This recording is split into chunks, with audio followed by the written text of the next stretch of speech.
Good evening, everyone, and welcome to this very special event to celebrate the launch of Ponds, Pools and Puddles. My name's Sarah Hoyle and I work for Freshwater Habitats Trust. And as many of you will know, we're a national wildlife conservation charity that's dedicated to reversing the decline in freshwater biodiversity. And although we're interested in the whole freshwater environment, our particular focus is on those small habitats which have been traditionally undervalued and overlooked, despite their critical importance to biodiversity. And of course, those habitats are the reason that we're here this evening. They're the focus of Ponds, Pools and Puddles, new book published by Collins New Naturalist. So in a few minutes, you'll be hearing from the authors of the book, Freshwater Habitats Trust CEO Jeremy Biggs and Technical Director Penny Williams. Jeremy and Penny have been part of Freshwater Habitats Trust since the very beginning and have dedicated their careers to learning more about small waters and sharing their discoveries. And this evening, they'll be sharing some of those insights with you. So in a moment, I'll hand over to Jeremy and Penny, and they'll each give you a presentation about small water bodies and some of the science in ponds, pools and puddles. We will have time to answer questions after the presentations, and we're going to ask you to write any questions that you have into the Q&A, and you can hopefully see a Q&A box at the bottom of your screen. So if you type your questions into there, at the end of the presentations, the authors will answer as many of those questions as they can before we finish at 8:30. If we don't get to all the questions, then we will send answers to the questions that we can't answer this evening to everybody by email after the event. I should mention that this evening's event is being recorded, and we'll share the YouTube link on our social media channels so you can watch that afterwards and share it with your friends and contacts. We're also really delighted that the New Naturalist team at HarperCollins have very kindly donated 3 hardback copies of the book signed by the authors, which we'll be giving away through a competition. So we'll be in touch with you after the event with details of that and let you know how you how you could have a chance of winning one of those really special prizes. So I'm now going to hand over to Jeremy Biggs, CEO of Freshwater Habitats Trust and co-author of Ponds, Pools and Puddles. Thanks, Jeremy. Over to you. Thanks very much, Sarah, and great to see everyone here tonight. It's always lovely to meet fellow pond and new naturalist enthusiasts. And I hope this evening we'll be able to give you a bit of an insight into why we think ponds are such wonderful habitats and why we should be doing so much more to look after them and the wildlife that they support. But I thought we should start with a quick thank you to our publishers at Collins for sticking with us during the book's gestation. It has been quite a while, but our excuse is that during all of that time, we've been busy creating and running the charity that, at its heart, sets out to put into practice the contents of the book, explaining why ponds are important, what state they're in, what threats they face, and most importantly, getting on and practically doing something about it. We started working on ponds right back in 1988 as Pond Action, passing through several name changes along the way to become the Freshwater Habitats Trust in 2013. Throughout all this time, we've worked not only on ponds like the Fowls Pill in Oxfordshire that you can see in the picture on the left. It's one of the best ponds in southern England, by the way, but also on all other kinds of freshwater habitats as well. So we've done big projects on river restoration. We've looked at the freshwater plants and invertebrates of canals all over England and Wales. We've worked on lakes all over England, like Jewett Tarn here in Cumbria. And we've investigated the remarkably rich communities of ditch networks in the south and east of England. We've put all that information together as well, characterising the whole of the freshwater environment, the ponds, the lakes, the streams, the ditches, the rivers, so we understand the place of ponds in the whole network of freshwater habitats, work which is actually summed up in chapter 4 of the book. And it's because we've always been concerned with the whole of the water environment that it's become clearer and clearer to us just how important the ponds are as part of that whole network of freshwater habitats. When we first started what became Freshwater Habitats Trust back in 1988, we picked the ponds out for our first projects, not knowing quite how important they were going to be, how important they were going to turn out to be. We did spot that they were very popular right from the start, and that not much was known about them scientifically. In fact, a famous British freshwater biologist, T.T. McCann, who was actually also co-author of Life in Lakes and Rivers, which was New Naturalist number 15, neatly summed this up in a remark written some 15 years before we even started, when he noted that it was to be regretted that ponds have been neglected by professionals who generally worked on the largest lakes they could find. And this reflected the fact that for the first 100 years or so of freshwater science, ponds were below the radar of most freshwater biologists, and nobody much studied them, with just a few notable exceptions. And even after McCann wrote those words, it still took another 20 years or so for things to start changing, as a variety of people, including us, began to study ponds more carefully. Now, that lack of scientific information was important practically because without it, it didn't seem important for policymakers and regulators to take any account of ponds. After all, if they weren't important enough to be studied, why would you need to worry about protecting them? So tonight, Penny and I are going to introduce you to some of the most important themes in the book: why ponds, like these amazing ancient Pingo ponds on Stow Beedon Common in Norfolk, do turn out to matter so much, what makes ponds special, and what we should be doing about it to keep them that way. Still, one of the commonest questions that people quite reasonably ask us is, what is a pond? It's a subject that generates endless debate and something that we needed to define once and for all early on in the course of our work, because we needed a simple, practical definition which made sure that we all knew what we were talking about. For years, people debated whether the difference between ponds and lakes depended on things like how far light penetrated into the water, whether there were waves on the shore, or where rooted plants could grow. All things which were very variable and difficult to measure, and so quite hopeless even if you were trying to do something as simple as deciding which water bodies to include in a survey of ponds. And while it's obvious that the small dew pond on the South Downs on the left is indeed a pond, what about the much bigger Hammer Pond at Knepp? It's called a pond, but at 15 hectares, isn't this pretty obviously a small lake? The one thing that everyone agreed on was that ponds are small, but at the larger end of the spectrum, we wrangled a bit about whether the cutoff between ponds and lakes was 1 hectare or 2 hectares. And after a bit of conversation and discussion, we finally came up with this definition that a pond is a water body between 1 metre square and 2 hectares in area, which holds water for at least 4 months of the year. And the important thing about this was that it depended principally on the size of the water body, something we could all easily measure and see on maps or aerial photos. It of course meant that we included both human-made and naturally created water bodies inside that definition. But we also added the qualification that ponds didn't need to hold water all the year round. In fact, they could be water-filled for as little as 4 months of the year. So that included temporary ponds in the definition, ponds like this pond at Thriplow in Cambridgeshire, which dries out in most summers. And this was important because when we started out, temporary ponds which dry out for part of the year were not really regarded as freshwater habitats that occurred in Britain at all. Since then, subsequently, our definition has stuck and is now widely seen as standard in the UK and is included in government legislation.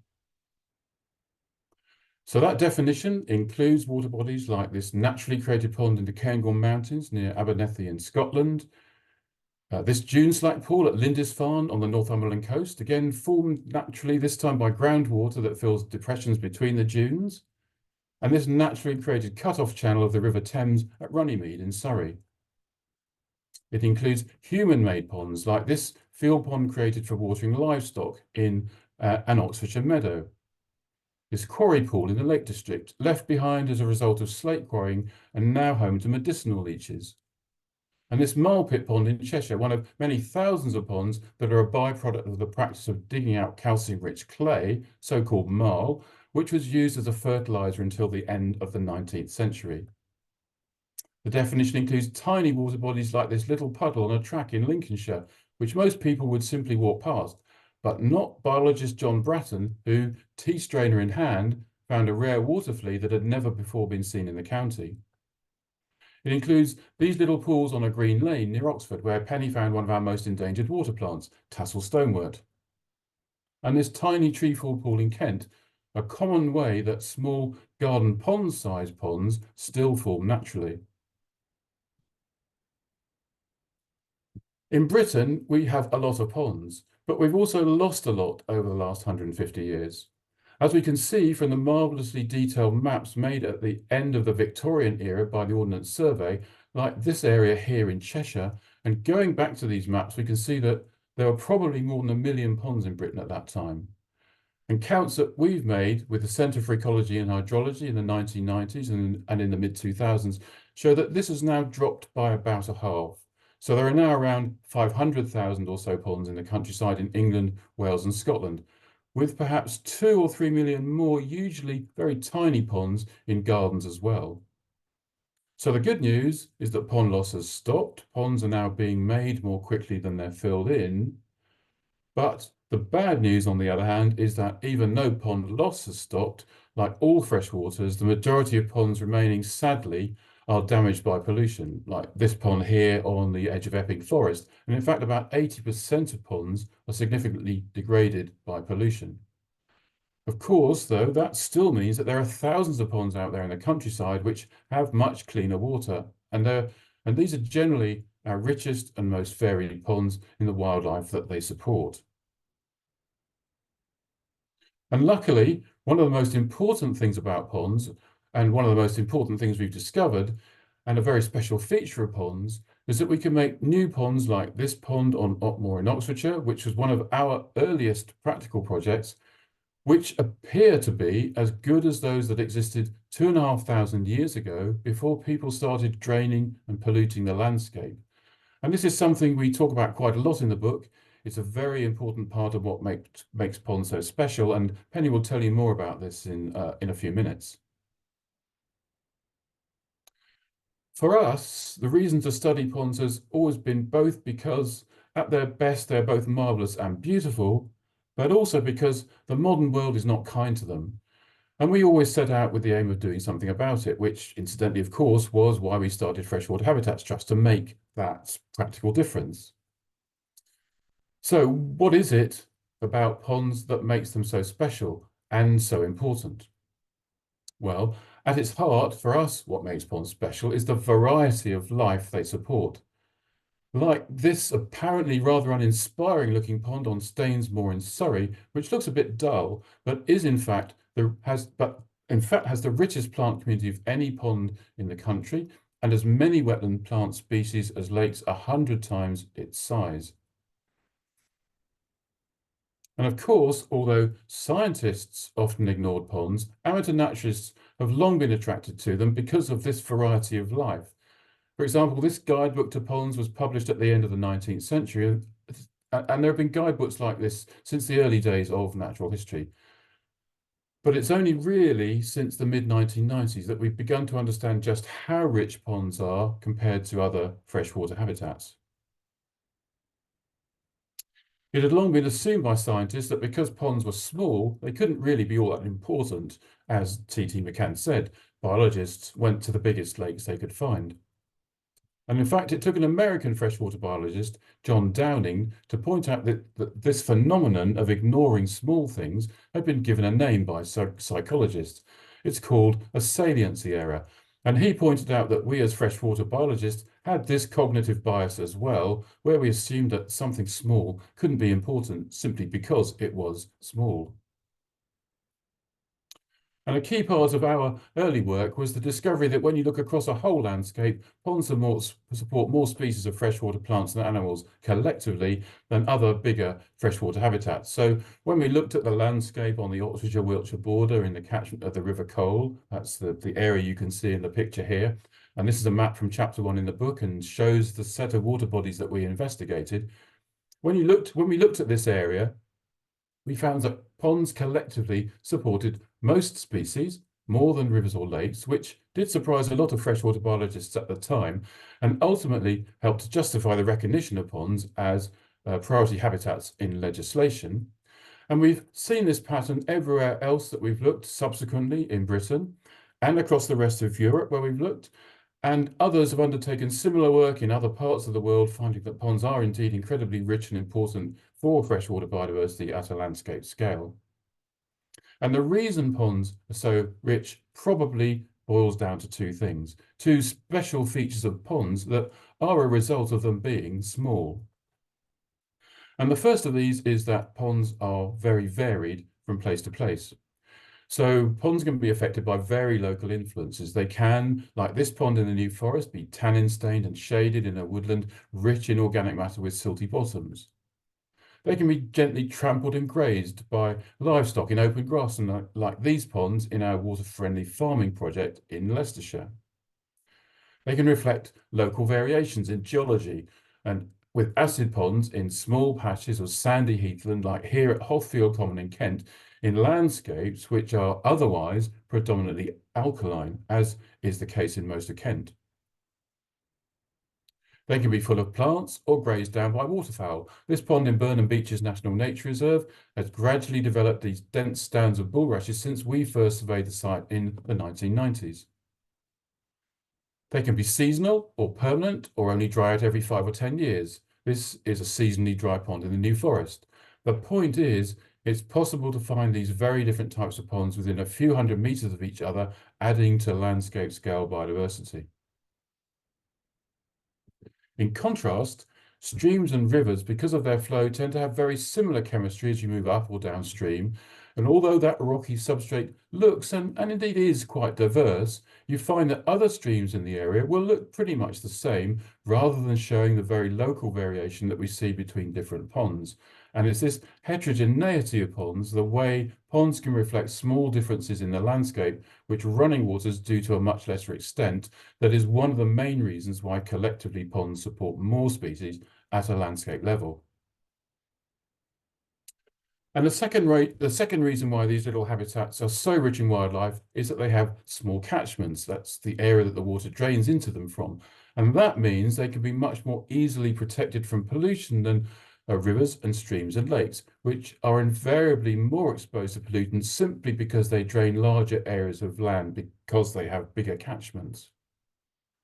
For example, going back to our original landscape study in the area around the village of Coles Hill, working with our PhD student at the time, Bella Davis, we found that on average, the catchments of ponds were just 18 hectares. So that's about the size of one reasonably large field, whereas the average for rivers was 2,000 times more than this at about 43,000 hectares. So the pond on the left in the picture with the red circle linked to it has a catchment of about 5 hectares, and the stream on the right flowing past it, which is still quite a small stream, has a catchment that's 30 times bigger. So essentially what we're saying is one of the big advantages of ponds is because they have small catchments, you can keep them clean much more easily. So if you create a new pond, you can put it in a clean catchment quite straightforwardly. And this is a tremendous advantage because that pond will stay clean and unpolluted throughout its lifetime, helping it to sustain a rich and biodiverse wildlife community, more or less in perpetuity. As well as being diverse at the whole landscape scale, ponds also provide a refuge for a lot of now very rare and endangered species as well. They support a wide variety of uncommon wetland plants, some now completely restricted to ponds like this plant, starfruit, here in one of the handful of ponds where it's still found in Britain, just in Surrey and Buckinghamshire.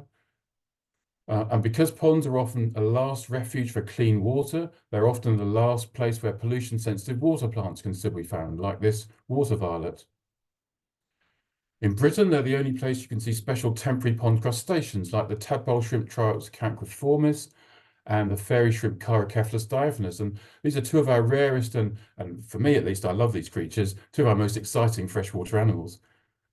They're home to mayflies and caddisflies and stoneflies, sometimes rather misleadingly labelled river flies, but these creatures might just as well be called pond flies because they're a natural and substantial part of the pond fauna too. Ponds are great for water beetles. Amongst the big obvious so-called macroinvertebrates, beetles are the second most diverse group. Only flies have more species. And this little beetle, Hadopus furcatus, is a really nice example. It's a very specialized species of temporary ponds. It's endangered over the whole of Europe and survives in Britain now in just 2 ponds. Ponds are a special place for amphibians, of course, like the great crested newt, but they're also good for birds. And although wetland and water birds mostly like big areas of wetland habitat, some of our most exciting water birds do make use of ponds. For example, the red-necked phalarope. Gargany often drop into high-quality ponds. And red-throated divers nest beside ponds in more remote areas of the country. And all of these birds are making use of usually special high-quality ponds. And of course, when you put a lot of ponds together, though often in this situation they're called scrapes, you usually end up with a great wetland bird reserve. Ponds are more important for aquatic mammals than is generally realised. You could be forgiven for thinking that water voles don't live in ponds at all, given how much surveys of these animals focus just on rivers and streams. But some of our surveys have found them in about 1 in 10 ponds. And of course, as well, otters make extensive use of ponds as part of their wider territories. And ponds are particularly important for otters in spring as a source of amphibians to feed their growing cubs. To finish this first half of the evening, before handing over to Penny, we have to say something about the threats to ponds and to freshwater life more generally. Ponds are crucial for maintaining freshwater biodiversity in most landscapes.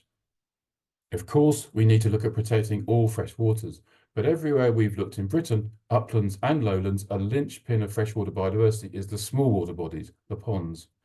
So we think that making sure that ponds are in good condition across the landscape is really important to protecting freshwater life more generally. A critical threat is pollution. So situations like this, ponds dominated by growth of filamentous algae, outcompeting our native submerged water plants and reducing the diversity of the whole pond, are all too common. Ponds are very commonly polluted by runoff from farmland, from urban areas, and from roads, and this affects literally hundreds of thousands of water bodies.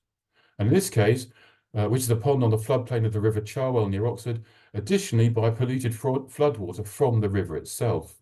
And of course, if ponds have inflows from streams or ditches, these very often also bring in pollutants. In contrast, most of our best ponds have very good water quality, largely free from pollution, and ensuring that that's maintained is really absolutely vital.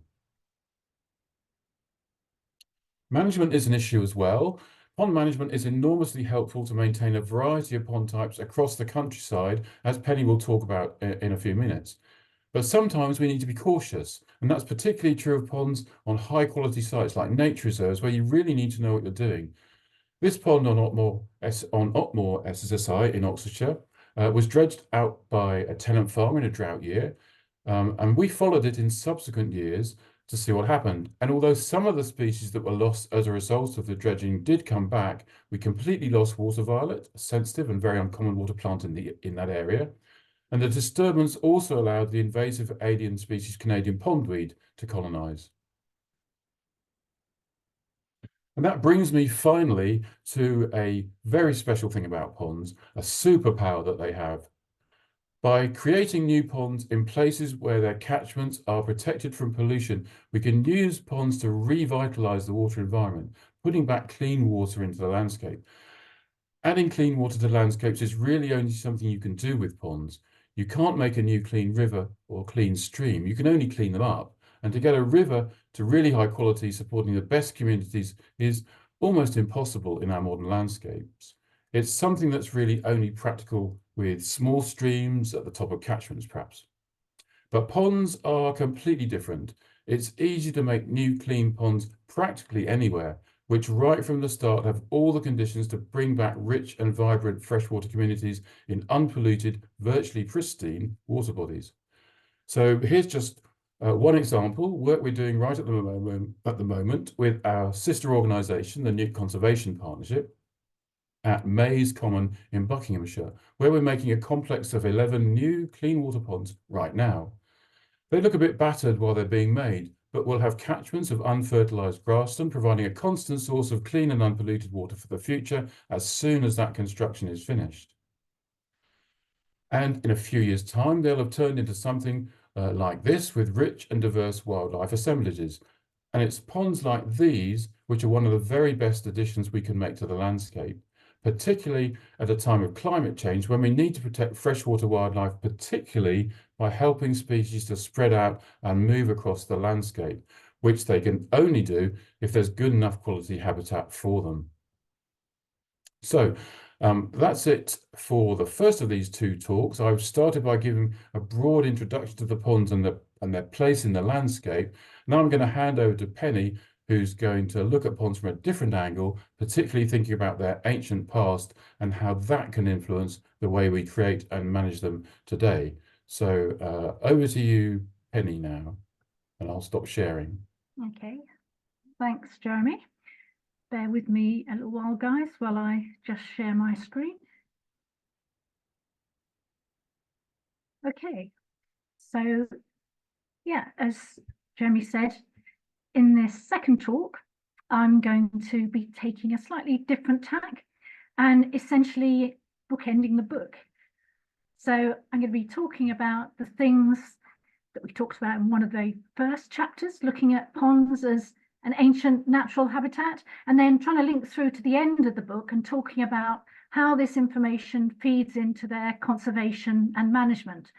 And to me, as a geologist by training, understanding these links between how ponds evolved and how we should think about them and manage them today has been really pretty fundamental.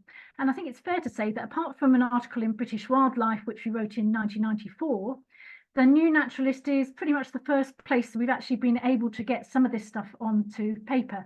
So it's been really enjoyable doing that.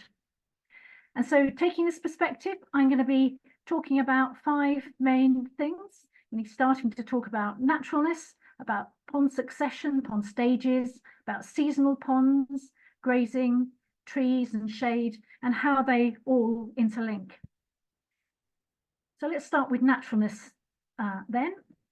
I think one of the first things that really dogged our early years working with ponds, that they were pretty widely thought of as a human-made artificial habitat type. And one of the reasons why, as Jeremy's mentioned, they weren't valued in science and conservation policy was that people thought, well, what's the point in protecting a purely human-made habitat? That assumption still goes on, at least to some extent, even amongst some scientists, unfortunately. And it is easy to see how it's arisen, because most ponds around us are indeed human-made, quarries, field ponds, fishing ponds. And in the lowlands, today, only about 1% of ponds have a natural origin, and we make lots of ponds. But the point is that what we're making is an ancient natural habitat type. In fact, it turns out to be one of the most ancient of all natural habitat types. So if you look at the geological record, right down at the bottom here is where the Earth began about 4.5 billion years ago. And moving up to the end of the Precambrian, this is where life really began to diversify with larger creatures in the oceans. And then right down here, 3.5 billion years ago, this is where you first see life in ponds. Things like stromatolites, microbial mats are already found in freshwater ponds around hydrothermal vents, things like the sort of thing you get today in the Yellowstone National Park, are already being found in really ancient times, around the same time as you actually find the first evidence of life in the seas. So they're undoubtedly incredibly ancient habitats. And as you go up through the geological column, this second column here is just an expansion of that 12% of geological time here. But as you go up through it, there's continued and very common evidence of ponds throughout geological time. In fact, here as you get the very first evidence of land plants, of mosses and lichens developing through the Silurian and into the Devonian, really ancient times, you can already begin to see pond species that are actually extraordinarily similar to the sorts of things you get today. So pools with species that any pond biologist amongst you will recognize, things like stonework plants, tadpole shrimps and fairy shrimps. These are the pictures that Jeremy showed you earlier. And they are things that you can still see in our temporary ponds today. And I find that amazing, really, that long before coal was deposited in the Carboniferous, long before the dinosaurs roamed, before we had sort of recognizable landscapes from today with grasses and deciduous trees, which only developed right up here at the top, right down here, there are still recognizable pond communities that have persisted through time. And then by the time you get right to the top of the column, up here into the interglacials, say 100,000 years ago, actually yesterday for geologists, then something else happens that I really love, which is that pollen begins to be well preserved in peat deposits, and you can tell the plants that were present in the ponds. So this is the species list from a 120,000-year-old pond preserved in a quarry face near Peterborough. It's originally a floodplain pond, and for biologists, you'll see that the species here are so familiar: bulrush, ragged robin, water lilies, but also plants that are uncommon and that you really only get to see in high quality ponds today, or nature reserves, things like fogbit and brown gallingale. And I think overall the point here is pretty obvious, isn't it, really? Ponds are without doubt an ancient natural habitat type. It's commonly created in the past by all sorts of natural processes. And although we people are essentially now one of those modern processes, we are still creating the same habitat type, finding the same species that loved ponds in the past. So let's look at another link then between the past and the present day succession. That is the different stages that ponds go through as they age and mature. I think one of the things that we really try to emphasize in the book was the sheer variety of ponds there are. Jeremy's talked about ponds you get in different places, but single ponds also change with time, become different ponds essentially as they develop through time. And you can see that in the past. In the book, there's an example from the Carboniferous around 300 million years ago of a small pond, only 20 to 30 meters wide, which started off very peaty, and it becomes colonized with a whole range of fish, including freshwater sharks. And then at the very end of its life, as it fills with sediment and begins to dry up, then you have lungfish, an air-breathing fish that you still get today in Africa. And it colonized this pond only at the end of its life. And in fact, you can still see in the geological deposits, you can still see the fish that were buried in the burrows, the estivating burrows that they dug when the pond dried up. I mean, that's quite a dramatic example, especially the freshwater sharks.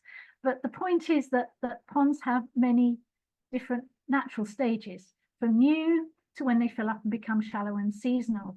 And it's because this is a very ancient process that it's not surprising that all stages are important for wildlife today. So we find very commonly that new ponds have quite specialist species or distinctive species. They often have lots of stonework plants, darter dragonflies, things that like bare pond substrates, inorganic substrates. And then as ponds mature, so do the plant and animal communities change. And that doesn't just stop at the mid-succession stage, so that by the time ponds are more or less completely full to the surface with sediment or with vegetation, they can still be really rich habitats, like this pond on Staines Moor, which Jeremy showed you earlier. Mature ponds often have more plant species than they would have done earlier in their life. And of course, many animals like water beetles and other species love well-vegetated ponds. So in general, I think that many people do still see ponds as their best in that sort of mid-succession stage with lots of open water and the odd tree. And people still do add plants to new ponds and they dig out old ponds. When actually, if we're going to protect the widest range of pond wildlife in the countryside, what we really need is to ensure that we have a balance of all the successional stages that ponds go through. And that neatly brings me on to another related thing that the geological record can tell us, and that's how long do ponds take to fill in? How long does it take a pond to get from that new pond stage to the filled in stage? And very often, without people around and all the disturbance that we manage to cause, ponds are surprisingly, naturally, really quite long-lived. So this little floodplain pond that we talked about a few moments ago took about 3,000 years to fill into the surface. It was only a couple of meters deep at most, and it took 3,000 years to fill in. And it has to be said that this is not necessarily even then the end of the pond. That's just when the organic sediment record stops. So when pond sediments reach the surface and they start drying in summer, then organic sediment that could accumulate previously in the pond, it begins to oxidize and break down at the surface, and sediments won't build up anymore. So as long as there's no sort of stream inflow bringing in inorganic sediment, then you're left with a basin, which is a seasonal pond. It's a dry habitat in the summer, but it's a wet habitat at other times of year. And because sediment is now not building up all the time, seasonal ponds can last for huge lengths of time. And that's why we still have 10,000-year-old seasonal ponds in the UK, like the Thompson Common Pingos in Norfolk, originally created by ice blocks that melted after the last ice age. And the temporary ponds are still here today and now have extraordinary biodiversity. And we think that seasonal ponds must have been incredibly common in the past. In modern times, they're sort of ironed out really by agriculture and our natural tendencies to smooth landscapes out. But because they're ancient, it's not surprising they do have their own special species that are well adapted to this drying out. From tiny copepods like water fleas to water snails, water beetles, natterjack toads, host of plants. There are many species that not only tolerate this drying, but actually specialize in it. And they're a really important pond type. As Jeremy said, it's only really been recognized in the UK during the course of our career. And it's one that we think we should really cherish rather more. So onto grazing. And when you think about ponds and the factors that influence them and how to manage them, pretty much none of us really would automatically think grazing. But one of the joys of the New Naturalist has been looking back, realizing how old grazing is as a factor affecting ponds. It's perhaps worth saying that when we're talking about grazing here, we actually mean a combination of things, not just animals nibbling and tearing at plants, but also poaching, the effect their feet have on wet ground. So take a single hoof print on dry ground, on the bank up here, it'll have no effect on the habitat, but a single hoof print on wet ground at the edge of a pond, and you get a squelchy lot of bare mud. It makes a completely new habitat. And what's interesting is that evidence of grazing and poaching around ponds and other freshwaters, of course, is an incredibly ancient process. It goes right the way back to the late Devonian, 400 million years ago, when the first tetrapods, these small hippo and crocodile-sized reptiles began congregating in and around water, making a right old mess, no doubt. And that pressure has obviously continued right the way through geological time. During the Jurassic, much to my amusement, there's actually a dinotubation index in geology, measuring the extent to which dinosaurs impact on wet ground. And into modern times, when you had the development of the mega herbivores, the early horses and deers and the hippos and the rhinos of our early European fauna, and they were present around water at the same time as modern wetland grasses and reeds and flowering plants were evolving. And I guess it's worth saying also that not only were these animals poaching and grazing the water body edges, but don't forget that these animals all need to drink, usually at least once a day. And so animals will be congregating around ponds and other water bodies. It'll be an area of focused grazing and poaching around their edges. And so it's not surprising that so many of our wetland plants and animals evolved to be really happy, and in some cases to need grazing and mud. And you can see that very clearly in the geological record. Here's the Peterborough Pond again, and you can see species like brown gallingale here, this little brown, very pretty little brown sedge, very uncommon, celery leaf buttercup. They both need really disturbed animal poached ground to survive. There's also evidence here of animal dung and trampled layers, so we know, even if there wasn't the indirect evidence, we know animals are around. And of course, many of the other small plants here, things like watermint, ragged robin, lesser spearwort, undoubtedly wouldn't be here either if it wasn't for the animals, because it's the animals that are that's mainly preventing the tree growth and keeping the pond margins, in part at least, open and sunny. And you can see that in the flora, or the wetland flora of today. Of course, many of the pond plants that we have in Britain, like mud or short vegetation, which you can only really get regularly from grazing. So plants like some of the water buttercups, and really rare things like coral necklace and starfruit, which more or less completely depend on grazing around ponds. And we also know from today's landscapes that grazed ponds are often particularly rich ponds, and that where ponds on nature reserves have actually lost that grazing, they've declined and lost rare species. So this really is making the point that grazing is a very natural and excellent management technique for ponds. And ideally, we think that unless it's for really good reasons, we shouldn't be fencing ponds from stock. We can use grazing animals to naturally control things like tree growth, and also, they'll control the domination of very tall emergent plants like tall stands of bulrush, which may be dominating ponds. And that's good for ponds, but it's also good for us because these ponds need far less human management, much less effort.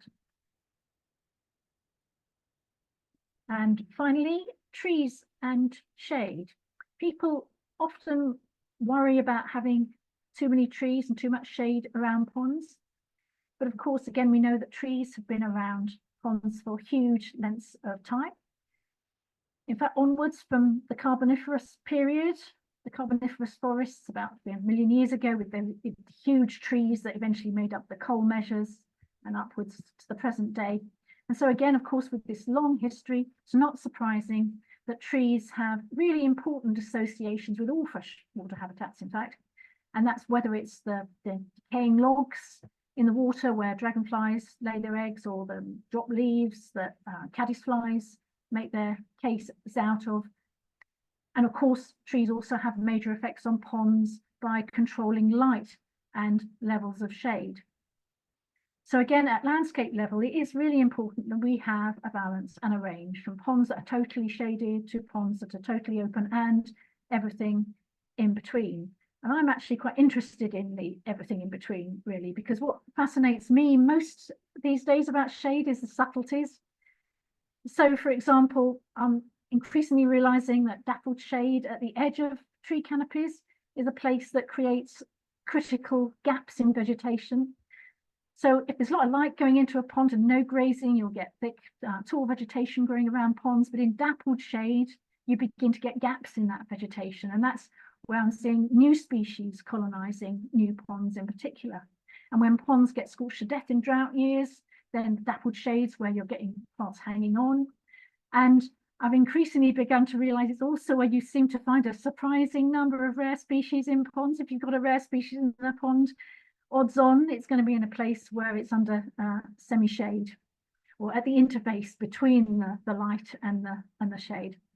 So I thought I'd nearly finish by showing this slide as an example, because it's a temporary pond on the Thames floodplain at Cock Marsh, which actually shows the effect of shade.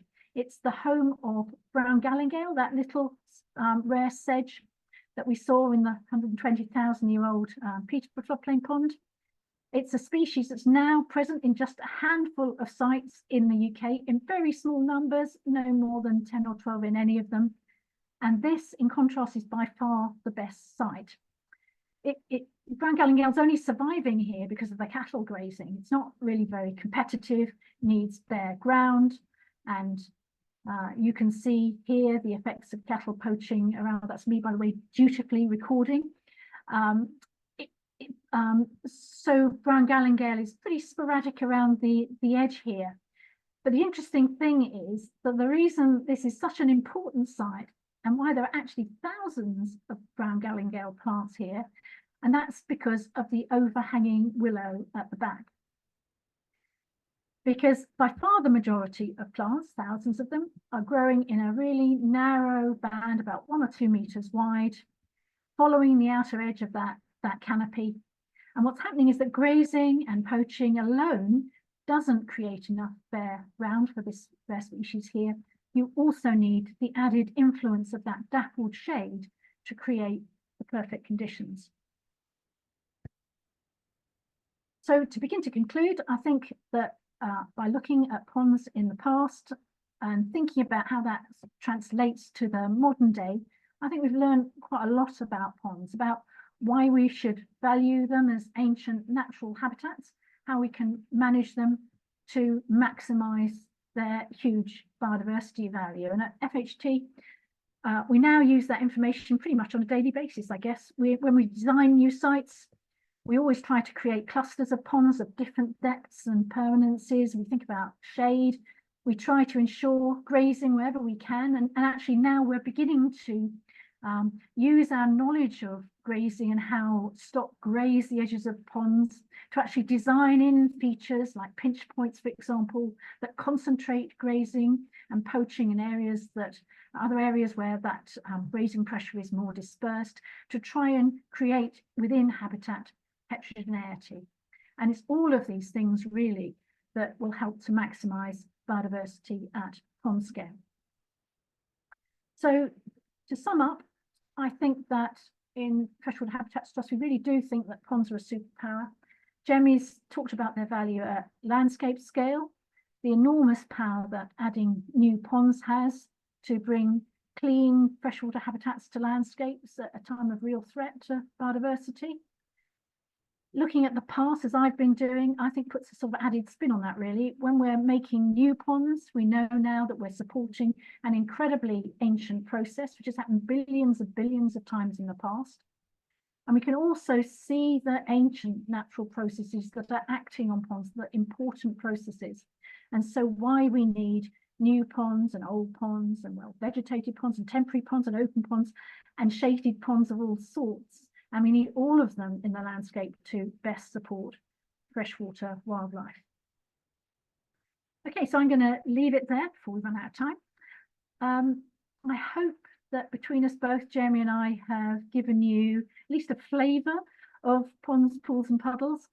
I think we've really just picked on some of our favourite things we're particularly interested in to talk about tonight. There's obviously many, many more things we've not even touched on. But hopefully some of those could potentially be picked up in questions. So thanks so much, everybody. I'm going to hand back to Sarah now, who, for her sins, is going to be adjudicating the questions. Lovely. Thanks so much, Jeremy and Penny, for those presentations and for, as you say, giving us just a flavour of some of the topics in the book. We've had lots of questions coming in, which is great. So thank you to everybody who's been adding their questions. I'm going to jump straight into them and we'll go to the first one which came in, which was from David. David asked, what was your favourite part of the book to write? It's a nice question to kick off with. Jeremy, do you want to take that one? I'll go for that. I think Penny will want to say something as well. You've got a favourite bit too. I think my favourite bit actually was the bit where there were two favourite bits actually. Both bits were places where I didn't actually know as much about the subject as some of the other areas which we'd been working on more. I loved learning more because I'm not an algologist. I'm an invertebrate at heart. I'm an invertebrate biologist. I've never really done much work, much study, much investigation of algae, and in the book, I've skimmed across the landscape of algae and their occurrence in freshwaters, and seeing people who proper mainline freshwater biologists who've been looking at small water bodies in a way that no other people take small water bodies seriously, but algologists really have gone for it. If you look at the British flora, the British algal flora, practically every other page mentions small water bodies in it. It's like heaven. So I really enjoyed writing that bit. I hope I haven't done too much injustice to it. And I also had quite a lot of fun looking at flies. I don't know a huge amount about flies. I'm really an aquatic invertebrate person. But I'm realizing in writing the book, I knew it already, but it's kind of dawning on me just how important Diptera are in fresh water. I mean, this will appall this will appall dipterists. They obviously know all this stuff already. And I enjoyed writing that quite a lot as well, bringing that out into the open a bit more. Thanks, Jeremy. Penny, what was your favourite bit to write in the book? Well, I suppose I was quite naughty. I really put my favourite bits into that talk. It was, I mean, interestingly, the bits about the geology, I wrote way back in the day, many, many years ago. And that was quite funny at times because we kept having to update it. So as time went on, people pushed the earliest dates for pond life really being found, in the world earlier and earlier and earlier. So it's been pushed back by billions of years during the time we've been writing the book.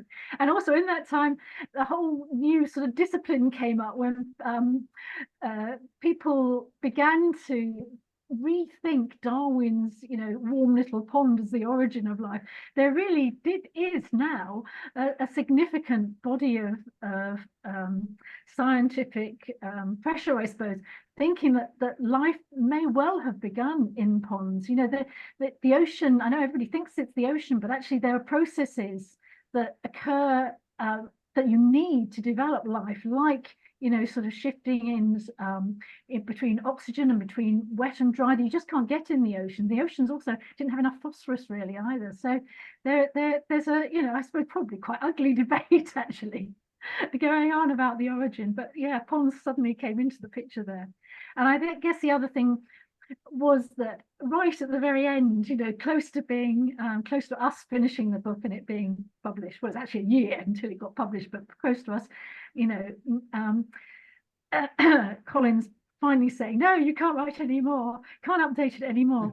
At that point, I chucked in this bit about natural pond management that I've been referring to, really, about the importance of looking at how you can understand the natural processes in ponds like grazing and like tree shade, and how that the complexes between that and water levels and seasonality, how that creates sort of micro habitats and how we can use that. And I mean, that's not just sort of I don't know, idle speculation. It's quite important, because what I'd really love is to be able to create a site and you just open the gate, you bung the cattle in, and because of the way you've designed your sites, you put trees on so that you put them in particular places so that cattle will sit under those trees, and they will be next to the ponds that get most poaching.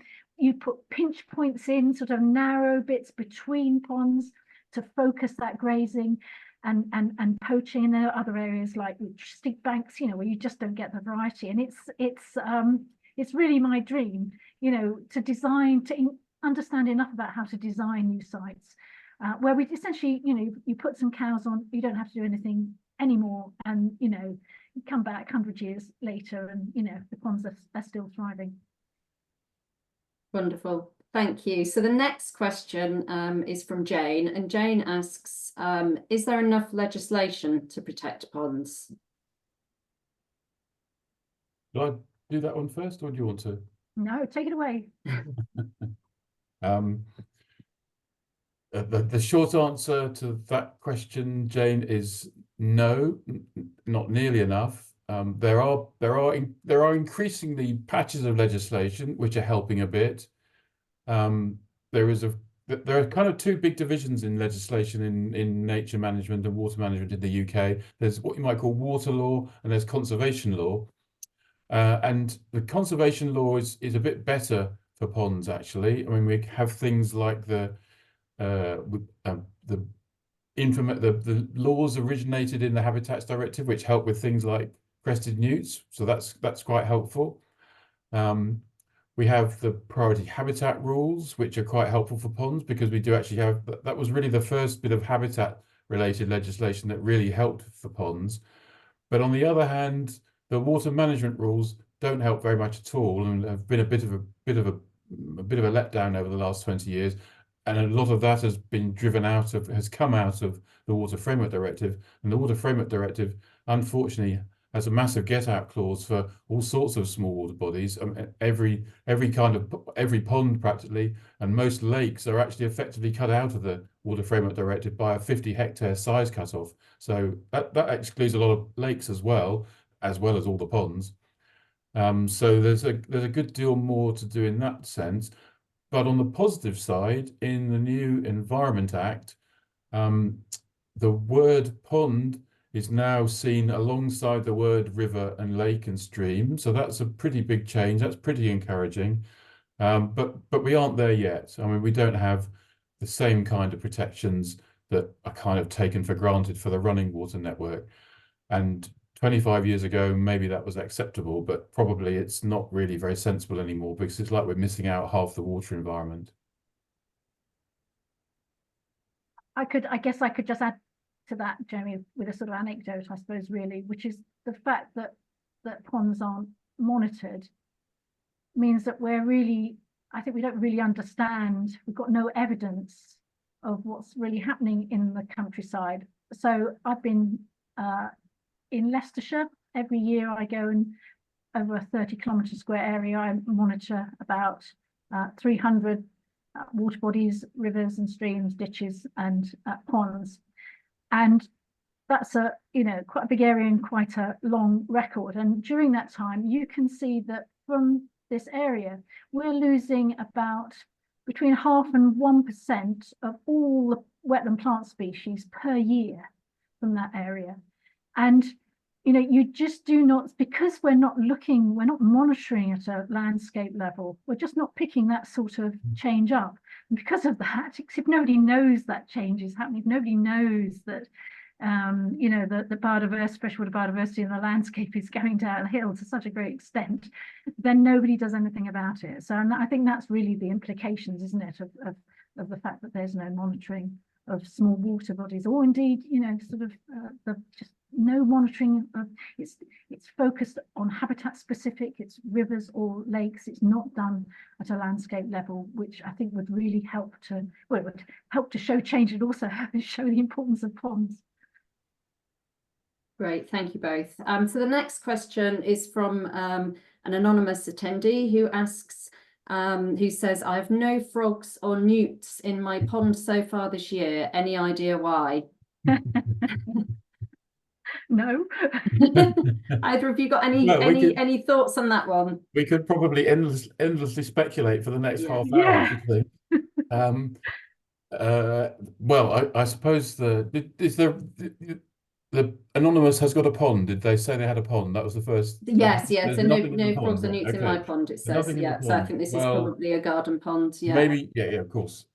Maybe lots of fish in the pond. I mean, there's two things that could be going on. It's either could be something to do with the pond, or it could be something to do with the habitat around about and where you're living and the nature and the state of the environment around about that. I mean, frogs are pretty tolerant creatures, so it's probably the minority of garden ponds that don't have some frogs coming to them, and newts as well. But so you might look there. It might be that they're just absent and there aren't any other populations nearby. Or there could be something wrong with the pond itself, like you've got a lot of fish in it, or even some fish, because they probably would, if there's quite a few fish in quite a small pond, they will probably get rid of frogs and newts. They need a bit more space to coexist. They do occasionally coexist, but they do need a bit more space for that and a bit more cover. They could have been spawning, and the spawn could have been frosted in bad weather. Or you could just be in a place where there's a little blank spot for amphibians. There are frogs in particular. Common frogs are common animals, but there are still places where they don't occur. They don't occur literally everywhere. So it's always a bit disappointing when that happens, because you always think, oh, and so often you hear about people saying they've come and colonized straight away. But those might be some of the reasons. It's interesting, isn't it? Because sometimes when people don't have frog spawn, it's because there are newts, and the newts are actually eating the frog, and that's a very common reason why frog spawn disappears. But if there are no newts and no frog spawn, it's a bit, yeah, it's a bit more, yeah, a bit harder to There predict. might also be some useful information on our websites. We've got quite a lot of resources on our website for garden ponds, so perhaps we'll include some of that in the in the Q&A that we email afterwards as well, because that might be of interest to some people. So the next question is from Rihanna Lynch, who says, are there species that ponds support that lakes can't or don't support? So any species that exist in ponds but not in lakes? Shall I start and you can follow up? Take it away. Yes, there are. Yes, there. So there are. We've written a bit about it in the book, and I shouldn't be. I might have to look at the pages to remember all of it.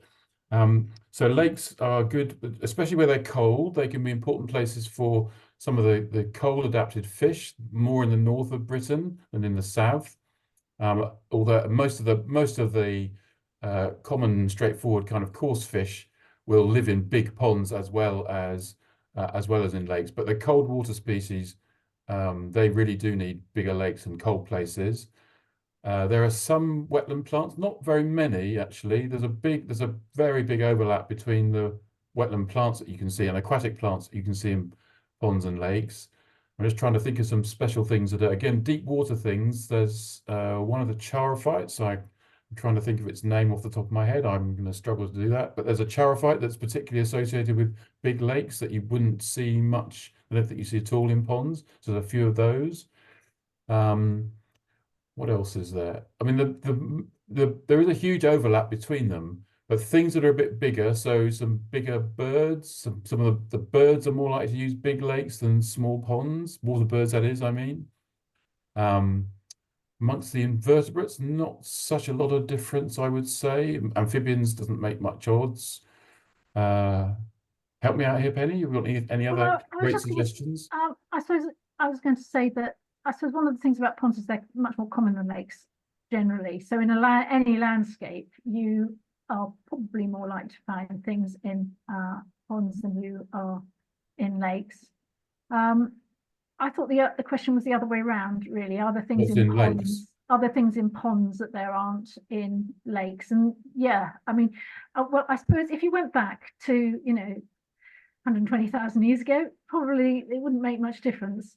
But these days, because so many of our, lakes are polluted and they're relatively infrequent, a lot of lakes have been drained artificially, then I think things are much more segmented in all freshwater habitats now. So, I mean, you go into the New Forest, for example, and slightly off topic, you go into the New Forest and pillwort, the little aquatic fern, which is really thought of as a pond species in this country, it's in the little streams.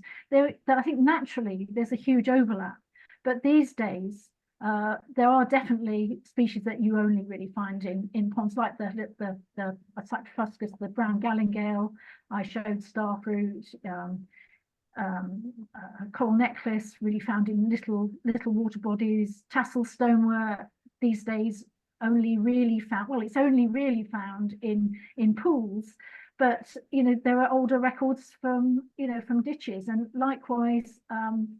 Great tassel stonewort, a very beautiful, huge species. It's found in really high quality ditches and ponds these days. Not very many sites left. Used to be in the Thames, just down the road from us in Oxford. So I think as the landscape has got increasingly polluted and degraded, it's pushed things into specific habitat types, which normally would have been everywhere, I guess.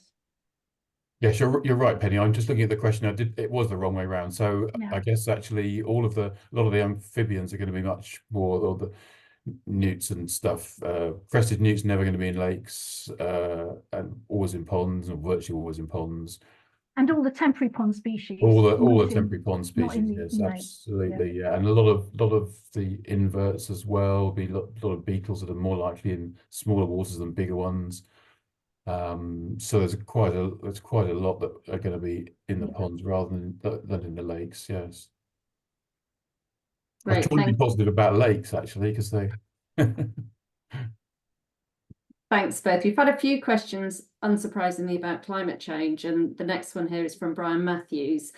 He's asked two questions, which are sort of, well, they are connected, I think. So he said, what additional threats are posed by global warming? And he's also asked, will ponds fail to meet the definition if they cease to hold water for 4 months of the year? There's sort of two questions there, but I guess they're connected. So there's a whole load of additional threats from global warming. I mean, broadly, we're expecting that nutrient enrichment the effects of nutrient enrichment will get worse as we see more global warming.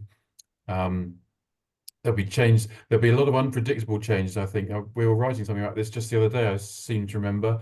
And actually what we rather think is that we don't quite know what's going to happen. You can make some suggestions, but the outcomes are all going to be very unpredictable.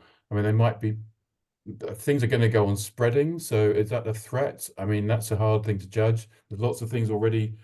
We've got lots of dragonflies spreading around and other more mobile invertebrates spreading northwards in this country. But on the other hand, there are other species which are retreating northwards now because of climate change. But I guess that's perhaps it's hard to know quite how to judge that effect, really, whether that's going to be what the outcome of that's going to be. There'll be all sorts of completely unpredictable hydrological effects with heavier rainfall, washing stuff off the land, off the polluted land. But maybe that won't be so bad in places that aren't polluted. But it's really it's tempting to make a few generalizations. There are a few generalizations out there coming from freshwater science. It's quite hard to know how many or whether any of those will really apply to ponds specifically. Penny, have a go as well. Yeah. What I'm missing out on? No, it's fine. I said I completely agree with Jeremy. I think the effects are going to be really unpredictable, and I think that's one of the reasons we need to keep observing and keep monitoring properly. I wouldn't have thought that one of the main effects from climate change was ponds filling in, but that's my observation.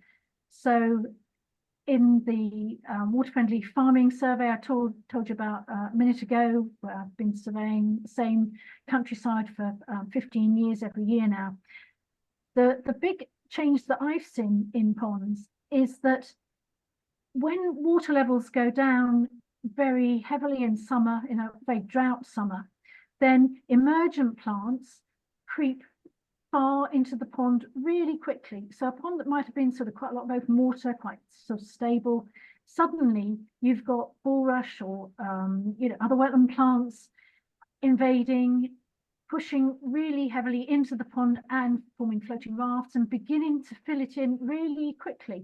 So you've got a lot of growth that also increases the organic sediment.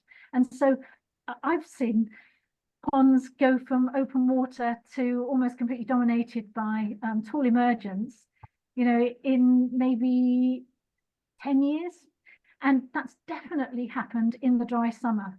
Things have been quite stable. You get a dry summer, the emergent plants invade and they stick there after, in the next summers when it might be a bit more rainy. And so rapid infilling of ponds is just sort of totally unexpected, but we've seen it. My colleagues have seen it as well in the ponds that they've been monitoring, and the effect is really different. So that if you've got grazing around the edge of that pond, then you actually have your stock eating away at tall emergent plants, and you get lovely shallow water, sometimes very rich edges. And those ponds which have been grazed but have been invaded are actually richer in wetland plants.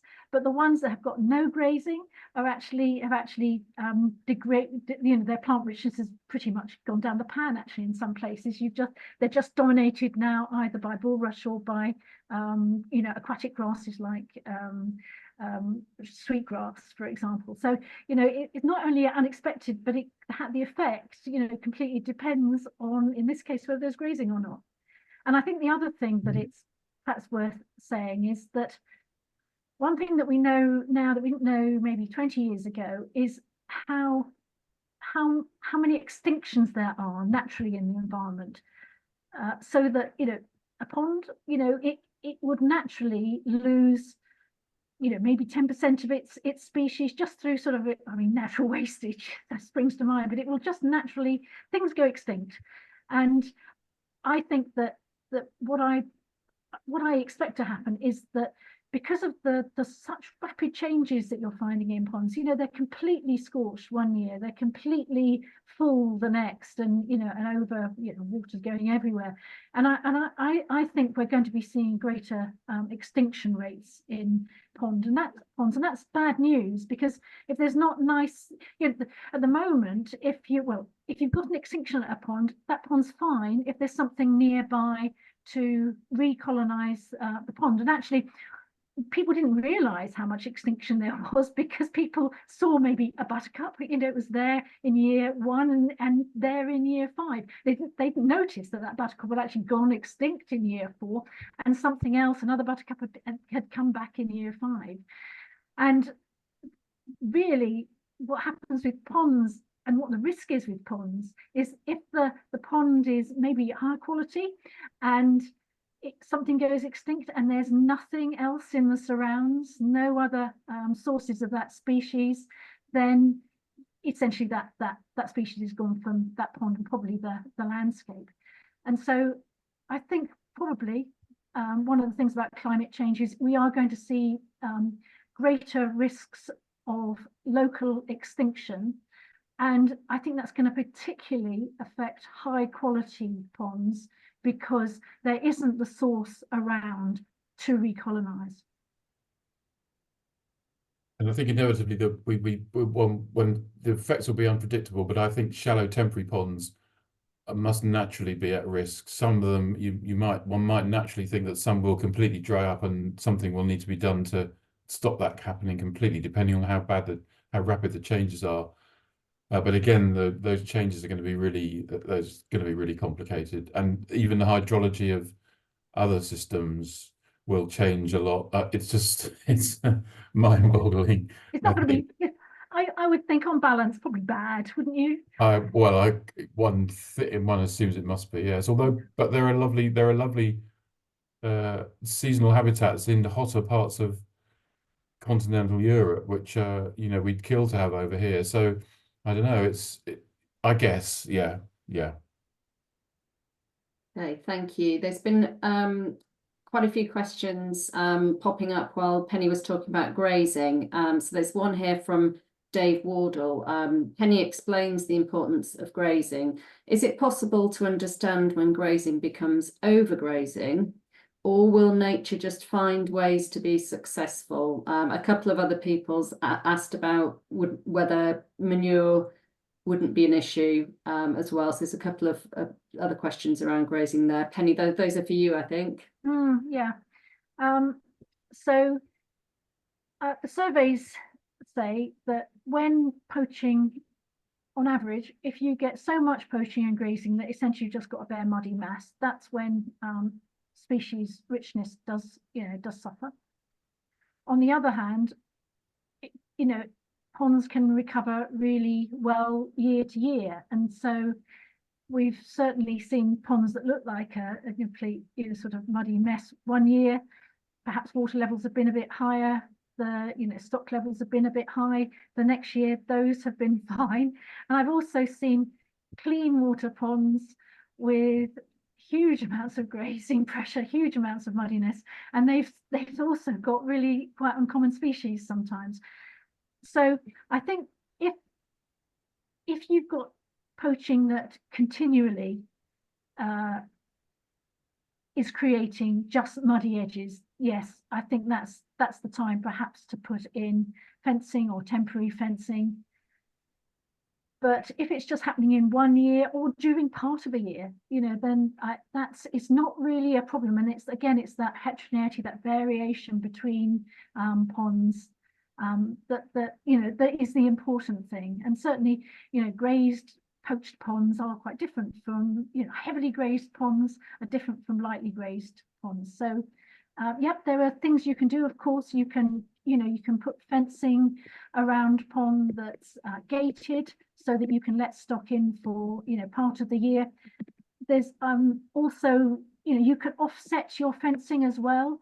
I'm not super keen on that sort of fencing where it's 50% is fenced off and 50% isn't. You either get tall emergence and a muddy on one side and a muddy mess on the other. But you can sort of offset fencing so that you know, sometimes it just crosses the drawdown zone at the edge, and so in winter that would be poached by cattle. In summer it would be dry and wouldn't be poached. So there are things you can do with fencing to try and sort of give a greater heterogeneity. What was the other question, Sarah? That I think that's pretty much answered it, but a couple of people asked whether manure wouldn't be a problem when you've got a lot of grazing. Essentially cows pooing in ponds. Yeah. Yeah. We think on average not really. It obviously does add a little bit of some nutrients, but you know, where in natural landscapes where there, you know, are horses, you know, cows, you know, actually, you know, pooing into the water or on the edge, it doesn't seem to be making a huge amount of difference. And actually, of course, you know, that's a very natural process. And there are some species which actually, yellow sanctuary for one, which tend to like that sort of intermediate, slightly enriched but not too enriched habitat. Grazed habitats. So we don't overly worry about it, and actually, you know, the benefits of it are much greater than the disbenefits, I guess. And don't you think the issue is more, it's worse, the effects seem more likely to be undesirable, where the general water quality of the environment is worse. It's definitely, if you've got a basically nice clean environment and then have some cows trampling and pooing in the water and whatnot, it doesn't seem to have much detrimental impact. You have lots of sensitive biota associated with that condition, whereas if you have just swamped the entire environment with nutrients, which is pretty much the case in large parts of the countryside, obviously, the impacts are much more striking and obvious. And those are the places where you see these ponds that look like they really do need fencing, because they'll be pretty horrible without it. Yeah, thank you. Just before I move on to the next question, there's a couple of people who've raised hands. I'm just going to ask if you have got questions, if you could pop them in the Q&A, and then we can either answer them now, or otherwise they'll be answered obviously after the event. There's a question here from Ruth Hall. Ruth says, what change would you like to see to best help ponds and pond species in the future? I don't know which one of you wants to start with that. I'm sure you both got something to say. Right, like who's going to get there first? You go, Jeremy. I'll go first. Yes. I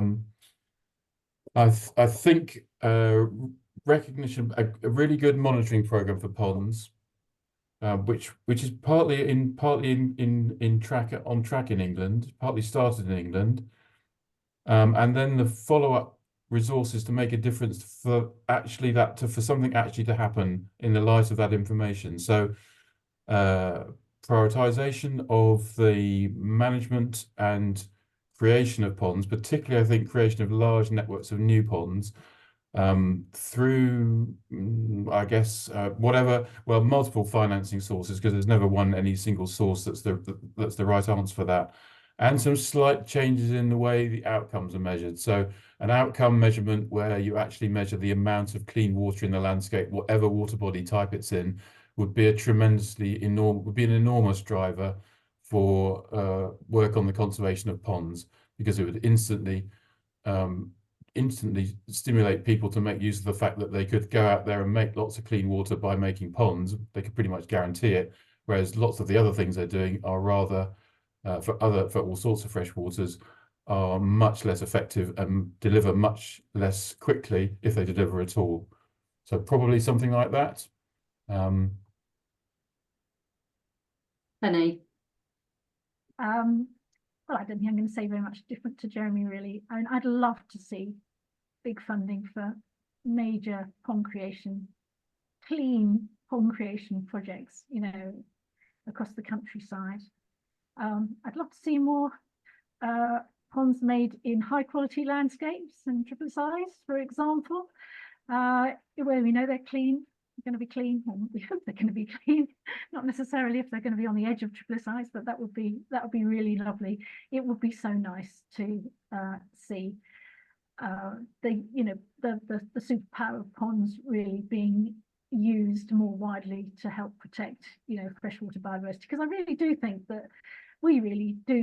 that they are the only habitats you can actually, at a time when there's climate change and species need to move, they are the only habitat really that you can use to bring sort of clean water back into our very polluted landscapes. So yeah, good pond projects to do that. I mean, to spread out from nice, and strategically located things that, putting ponds into places around high quality landscapes, because we're actually trying to do around the New Forest and in other areas around nature reserves. That's our target, but it would be really nice to see that happening more widely, so you can drag out the lovely species that you get on nature reserve into the wider countryside. Apart from that, I'd like everybody to love ponds just as much as we do. And I would really, as I said earlier, I really would like to see landscape scale monitoring of freshwater habitats generally, because I think that would, big up ponds. People would realise quite how important they are and what the real threats to them are, and how the threats to ponds are affecting freshwater biodiversity. They are threats to our national freshwater biodiversity. Thank you. I'm very pleased to say the anonymous pond owner has commented again. You might remember the question from a little bit earlier. So the anonymous pond owner says, I have no fish in the pond and we used to have frogs and newts. I think they wiped each other out. So I think that mystery may have been solved. Great. Okay. We are running out of time for questions. Actually, I'm just looking down the list here. We have got quite a few questions here, all sorts of interesting topics. Unfortunately, we haven't got time to answer them all this evening, but as I say, we will go through these over the next few days. Penny and Jeremy will read them through and we'll write answers to them, and we'll send those answers around to everybody afterwards. So yeah, thanks everyone for all your questions, and if we didn't get to yours, apologies for that, but we will answer those and send them around to everybody. So just to finish off, I'd like to thank Jeremy and Penny for their presentations. At the beginning, I mentioned that small waters have been traditionally undervalued and overlooked despite their critical importance to biodiversity. And after hearing Jeremy and Penny's presentations, and after the discussion that followed, I hope you agree that it's time we give these habitats the attention that they deserve. And of course, we hope you'll read the book, if you haven't done already, to discover more about these small but mighty habitats and the fascinating plants and animals that they support. And do keep an eye out for details of that competition that I mentioned earlier, and you might be lucky enough to win one of 3 signed hardback copies kindly donated by HarperCollins. So we also hope that you'll keep in touch with Freshwater Habitats Trust by following us on social media, through our website, and by signing up for our news and updates. And just to finish off, I know that Jeremy and Penny will join me in thanking the New Naturalist team at HarperCollins for their commitment to the book, and of course to all of you for joining us this evening. So thank you very much. Thank you. Bye. Bye, everyone. Bye. Bye. Bye.